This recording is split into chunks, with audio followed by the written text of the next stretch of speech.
तो चलिए देश के सबसे बड़े मेडिकल एग्जाम के कैंसिल होने की इस इनसाइड स्टोरी को समझते हैं। सीकर में जब 180 में से पूरे 135 सवाल लीक पेपर से बिल्कुल मैच हो गए तो होश उड़ गए। इस एक खुलासे ने रातों रात देश भर के 22 लाख मेडिकल स्टूडेंट्स के फ्यूचर पर बड़ा सवाल खड़ा कर दिया।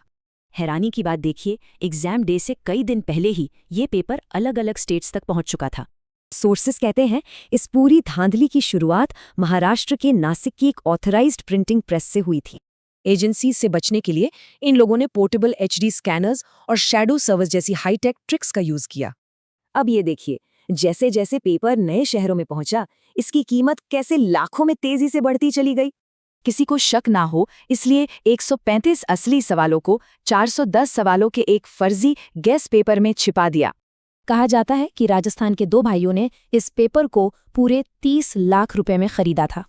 और सोर्सेज माने तो इनमें से एक भाई मिनिस्टर्स से जुड़े एक पॉलिटिकल यूथ विंग का मेंबर बताया गया है। क्या यह महज इत्तेफाक है कि पिछले साल इन्हीं भाइयों के 4 रिश्तेदारों ने यही एग्जाम क्लियर किया था? यहाँ से पेपर सीख करके एक एजेंट तक पहुंचा जिसने कथित तौर पर इसे 700 स्टूडेंट्स के बीच बांट दिया।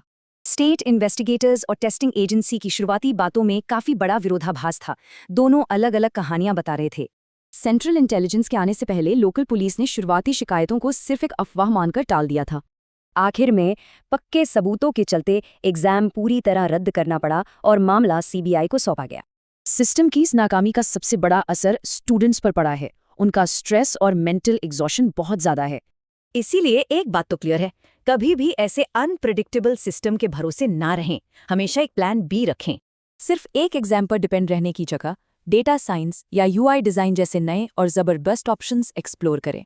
लेकिन आखिरी सवाल यही है, बिना किसी सॉलिड रिफॉर्म के ये सिस्टम आगे चलकर लाखों बच्चों को फेयरनेस कैसे गारंटी करेगा?